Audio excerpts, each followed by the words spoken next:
Ce soir-là, je n'avais aucune idée de l'heure qu'il était.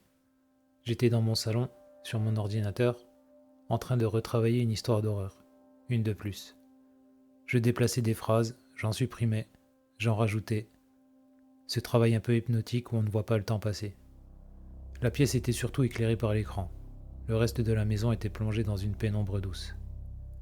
On était dans la nuit du 19 janvier 2023.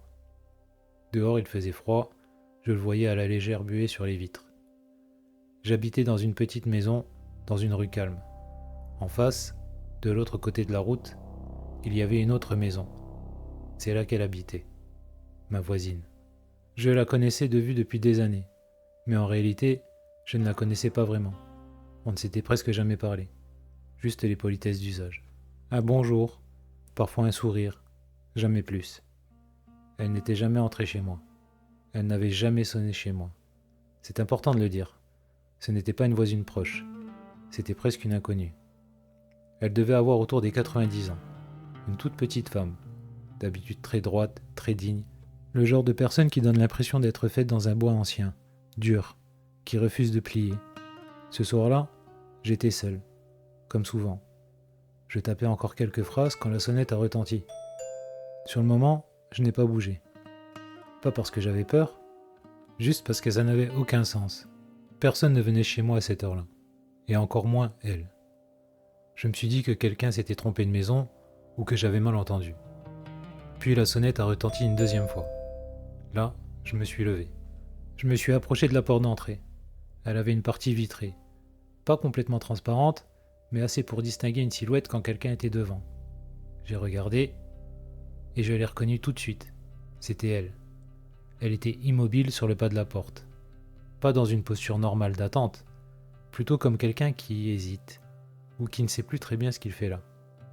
J'ai ouvert et immédiatement, j'ai compris que quelque chose n'allait pas. Elle tremblait, vraiment. Pas juste un petit frisson. Son corps entier tremblait. Elle n'avait pas mis de pantalon. Juste un pull un peu trop long, qui lui arrivait presque à mi-cuisse. Au pied, elle avait mis de petites bottines, comme si elle avait quand même pris le temps de se préparer pour sortir, mais en oubliant l'essentiel. Et dans ses mains, elle tenait des choses qui n'allaient pas ensemble. Dans une main, le combiné de son téléphone fixe. Dans l'autre, un petit couteau de table. Et serré contre elle, un carnet rempli de numéros de téléphone. Pendant quelques secondes, on s'est juste regardé. Puis elle a dit d'une voix tremblante, « Il est venu chez moi. » Je l'ai fait entrer tout de suite. Je l'ai aidé à s'asseoir sur le canapé. Elle tremblait tellement que j'avais peur qu'elle tombe. Je lui ai dit que tout allait bien, qu'ici elle ne risquait rien. Elle a posé ses affaires sur la petite table, à côté du canapé, avec des gestes lents et hésitants. Je lui ai demandé ce qui s'était passé, et elle a commencé à raconter. Un homme qui serait entré chez elle, qui lui aurait dit que la maison n'était plus à elle, qu'il reviendrait le lendemain pour la mettre dehors, qu'il était monté dans les chambres, qu'il avait regardé partout, qu'il avait dit que c'était sale. Les phrases étaient confuses, certaines se répétaient, d'autres se mélangeaient. On sentait qu'elle essayait de remettre de l'ordre dans quelque chose qui lui échappait. Mais une chose était claire, elle avait peur, une vraie peur. À un moment, elle m'a regardé et m'a demandé « Il est quelle heure ?» Je lui ai répondu sans réfléchir. « Je ne sais pas, je pense qu'il doit être à peu près 22 heures. » Par réflexe, j'ai regardé l'heure sur mon téléphone, et j'ai senti que quelque chose se serrait dans ma poitrine. Il était minuit et demi. Et d'un coup, la situation m'a paru beaucoup plus étrange, beaucoup plus dérangeante. Qu'est-ce qu'une femme de 90 ans faisait dehors, seule, dans le froid, à minuit et demi, pour venir sonner chez quelqu'un à qui elle ne parlait jamais? Je ne lui ai rien dit, pas tout de suite. Je lui ai juste demandé comment cet homme était entré chez elle. Elle m'a regardé, complètement perdue, et elle a dit « Je ne sais plus ». Elle est restée assise sur mon canapé, toujours en train de trembler. Je lui ai proposé un verre d'eau, elle a accepté, puis elle l'a posé sur la table sans y toucher. Très vite, elle m'a fait comprendre qu'il fallait appeler son gendre. Elle a repris le carnet sur la table, l'a gardé une seconde dans ses mains tremblantes, puis me l'a tendu. Je l'ai ouvert, les pages étaient vieilles, cornées, remplies de noms et de numéros écrits petits, parfois barrés, parfois réécrits par-dessus. Elle avait du mal à me dire lequel était le bon. Elle donnait un prénom, puis un autre, puis doutait. J'ai mis du temps à trouver. Pendant que je cherchais, elle continuait à parler de l'homme. Toujours la même histoire. Qu'il était entré, qu'il avait regardé partout, qu'il avait dit que la maison n'était plus à elle, qu'il avait parlé de revenir. Elle revenait sans cesse aux mêmes phrases, comme si son esprit tournait en rond. Quand j'ai enfin trouvé un numéro qui semblait correspondre, j'ai appelé. Ça a sonné longtemps. Puis un homme a répondu, la voix encore pleine de sommeil. Je lui ai expliqué la situation, où elle était, dans quel état je l'avais trouvée. Il y a eu un silence, puis un soupir fatigué. Pas un soupir d'agacement. Un soupir de quelqu'un à qui on annonce quelque chose qu'il connaît déjà. Il m'a dit qu'ils arrivaient, qu'ils habitaient à quelques kilomètres et qu'il leur fallait juste le temps de s'habiller et de prendre la voiture. Quand j'ai raccroché, il était déjà 1 heure passée. Je lui ai dit que son gendre arrivait. Et là, l'attente a commencé. Elle m'a demandé plusieurs fois si j'avais vraiment réussi à le joindre. Je lui ai répondu que oui. Elle m'a demandé s'il venait vraiment. Je lui ai dit oui. Puis, quelques minutes plus tard, elle me reposait exactement la même question. Par moments, elle disait que si personne ne venait, il faudrait que je la raccompagne chez elle. Je lui répondais que non, qu'elle restait ici, qu'ils arrivaient. Alors elle me regardait avec inquiétude. Et quelques minutes plus tard, tout recommençait. Le temps ne passait pas normalement, il se répétait. Entre deux questions, elle continuait à parler de l'homme. Toujours les mêmes détails, toujours les mêmes mots. Puis enfin, j'ai entendu une voiture s'arrêter devant la maison. Des portières. Des pas pressés. On a sonné. C'était son gendre et sa femme.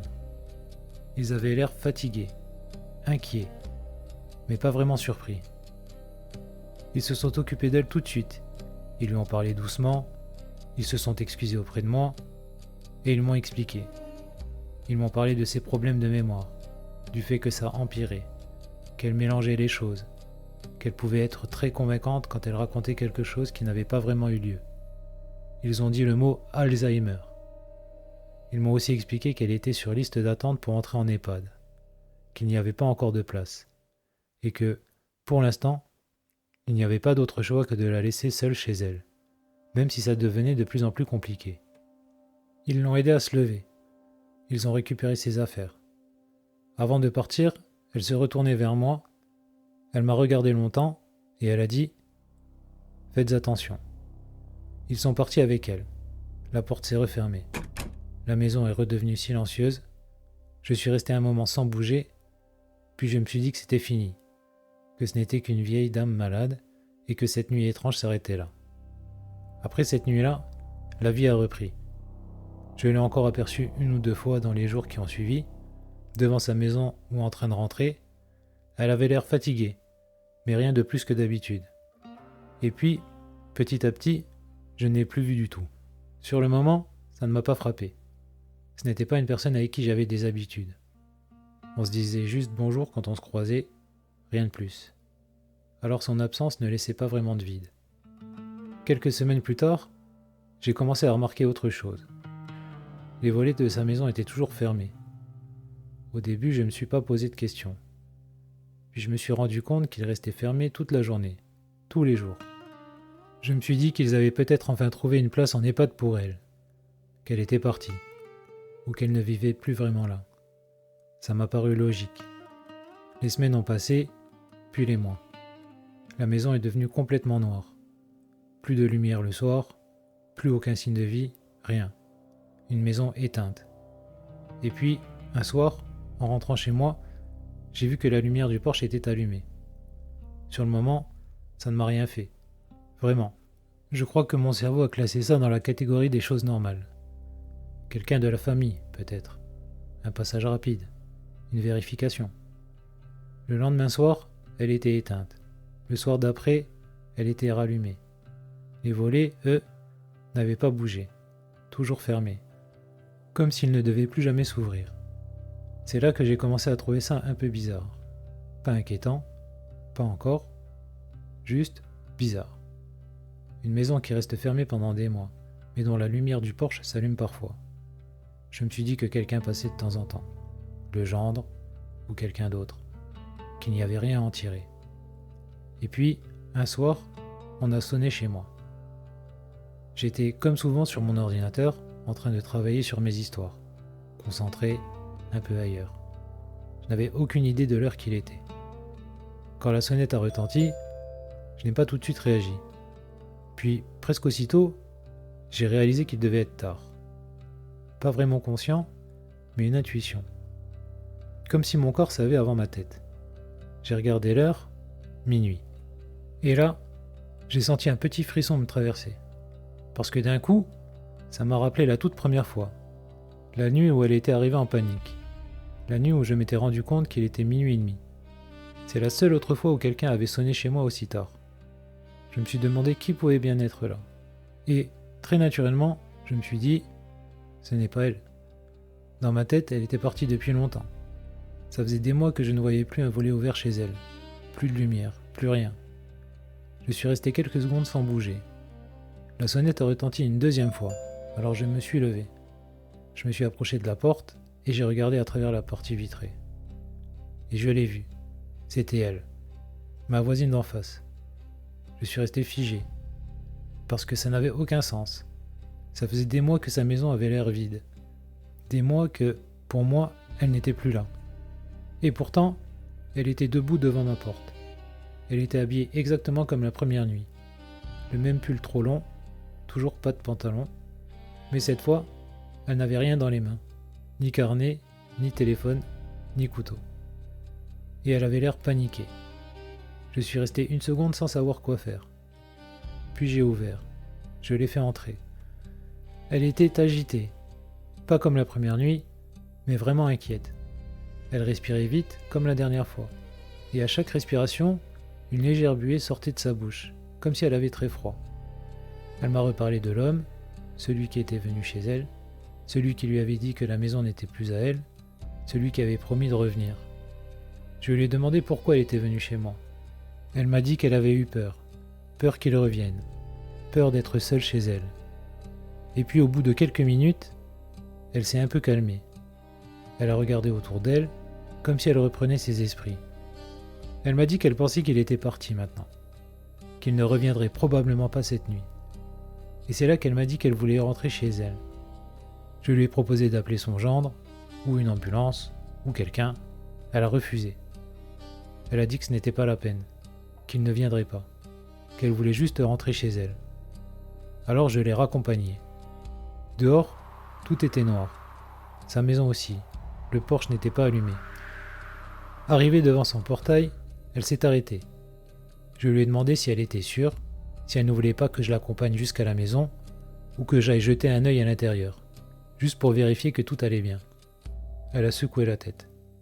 Elle m'a dit qu'elle pensait vraiment qu'elle était partie maintenant, que tout était calme et que ça allait aller. Elle a ouvert le portail. Elle s'est engagée dans l'allée. Je l'ai regardée s'éloigner et je l'ai vue disparaître dans le noir. Je ne l'ai pas vue ouvrir la porte, mais dans ma tête, c'était évident, elle était rentrée chez elle. Alors je suis rentré chez moi. Après ça, pendant quelques semaines, tout est revenu dans l'ordre. En tout cas, en apparence. Je ne voyais toujours pas les volets de sa maison s'ouvrir, jamais. Mais de temps en temps, le soir, la lumière du porche s'allumait. Pas tous les jours, pas à heure fixe. Je ne comprenais pas pourquoi. Alors je me racontais des histoires simples. Son gendre passait peut-être, ou quelqu'un d'autre de la famille, ou quelqu'un venait vérifier que tout allait bien, puis repartait. Et elle, peut-être, restait à l'intérieur, dans le noir, sans ouvrir les volets. Ça me paraissait triste, mais logique. Je n'avais pas de raison de penser autre chose. Et puis un soir, encore une fois, on a sonné chez moi. Il était tard, minuit. Et c'était elle. Toujours habillée de la même façon. Le même pull trop long. Toujours pas de pantalon. Toujours sans carnet, sans téléphone, sans rien. Elle était inquiète, comme la dernière fois. Et comme la dernière fois, à chaque respiration, une légère buée sortait de sa bouche. Je l'ai fait entrer, et pendant une seconde, j'ai eu une drôle d'impression. Comme si l'air de la maison venait de changer. Comme si la pièce s'était rafraîchie d'un coup. J'ai mis ça sur le compte de la porte restée ouverte. Je lui ai dit qu'on ne pouvait pas continuer comme ça. qu'elle ne pouvait pas rester seule chez elle, dans la peur, toutes les nuits, qu'il fallait vraiment trouver une solution. Dans ma tête, je savais bien que c'était la maladie, que cet homme n'existait probablement pas, que c'était Alzheimer qui lui jouait des tours. Elle ne voulait rien entendre. Elle a juste répété qu'elle voulait rentrer chez elle, et surtout que je ne devais pas appeler son gendre. Alors je ne l'ai pas appelé. Je l'ai raccompagnée, comme la dernière fois. Elle a passé le portail, elle s'est enfoncée dans l'allée, et elle a disparu dans le noir. Et comme la dernière fois, je suis rentré chez moi en me disant qu'elle était chez elle, que tout allait bien, ou en tout cas, aussi bien que possible. Mais le lendemain matin, quelque chose ne tournait plus rond. Je ne sais pas quoi, une accumulation peut-être, ou simplement la fatigue. J'ai pris mon téléphone. J'avais gardé le numéro de son gendre. Je l'avais enregistré après la première nuit en me disant que, vu ce qu'il m'avait expliqué sur sa situation, sur l'EHPAD, sur la maladie, ça pourrait très bien se reproduire un jour. Et ça s'était reproduit. Je l'ai appelé. Je lui ai expliqué calmement. Je lui ai dit que ça faisait déjà plusieurs fois qu'elle venait chez moi, qu'elle ne voulait pas que je l'appelle, qu'elle voulait juste que je la raccompagne. Il n'a rien dit. Il y a eu un silence. Un très long silence. Puis il a parlé. Et il m'a dit qu'il ne comprenait pas mon appel, qu'il ne comprenait même pas de qui je parlais, qu'il se demandait si on parlait bien de la même personne. Il avait l'air vraiment surpris, presque perdu. Et puis il m'a dit qu'elle était décédée, qu'elle était morte quelques semaines après la nuit où ils étaient venus la chercher chez moi, qu'elle était morte dans son sommeil. Je suis resté un moment avec le téléphone à la main, sans parler, sans vraiment comprendre. J'ai fini par dire quelque chose comme « d'accord » ou peut-être rien du tout, je ne sais plus. J'ai raccroché sans avoir réellement réalisé ce qu'il venait de me dire, ou peut-être sans vouloir le réaliser. Elle était morte ? Morte quelques semaines après la première nuit, morte dans son sommeil. Et pourtant, elle était chez moi la nuit précédente, et des détails me sont revenus. Cette buée. La dernière fois qu'elle était venue, à chaque respiration, il y avait cette légère buée qui sortait de sa bouche. Et cette sensation étrange quand je l'avais fait entrer, comme si l'air de la maison avait changé, comme si la pièce s'était rafraîchie d'un coup. Sur le moment, je n'y avais pas prêté attention. Dans ma tête, tout s'est embrouillé, comme si les souvenirs refusaient de se mettre dans le bon ordre. Je me suis levé et je suis allé jusqu'à la fenêtre. J'ai regardé la maison d'en face. Les volets étaient toujours fermés, comme depuis des mois. La maison était noire, silencieuse, vide. Je me suis dit que ce n'était pas possible, qu'il devait y avoir une erreur, qu'on ne parlait pas de la même personne, ou que j'avais mal compris. Je l'avais vue, je lui avais parlé, je l'avais raccompagnée. Je me suis mis à repenser à chaque détail, à chaque fois où elle était venue, à chaque fois où je l'avais laissée au portail, à chaque fois où je l'avais regardée s'enfoncer dans l'allée et disparaître dans le noir. Et, pour la première fois, une pensée très simple m'a traversé l'esprit. Je ne l'ai jamais vue entrer chez elle. Jamais. J'ai continué à fixer la maison. Et c'est là que j'ai remarqué quelque chose que je n'avais jamais vraiment regardé. Un panneau. Un panneau à vendre. Planté devant la maison. Je ne saurais pas dire depuis combien de temps il était là. Peut-être depuis des semaines, peut-être depuis des mois. Je ne l'avais jamais vraiment vu. Et plus je regardais cette maison, plus quelque chose me dérangeait. Si personne n'habitait plus cette maison depuis des mois, pourquoi la lumière du porche était allumée certaines nuits? Je suis resté là, derrière ma fenêtre, pendant un long moment, à regarder cette maison, à regarder cette allée, à regarder ce portail par lequel je l'avais laissé passer, et une pensée très simple est revenue.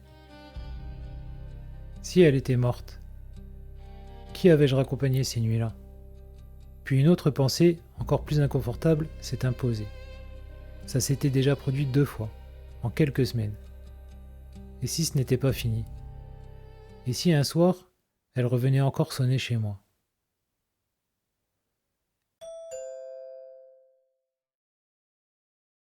Si cette histoire t'a plu, pense à t'abonner, à liker ou à laisser un commentaire. De nouvelles histoires arrivent. Et surtout, ne ferme pas les yeux.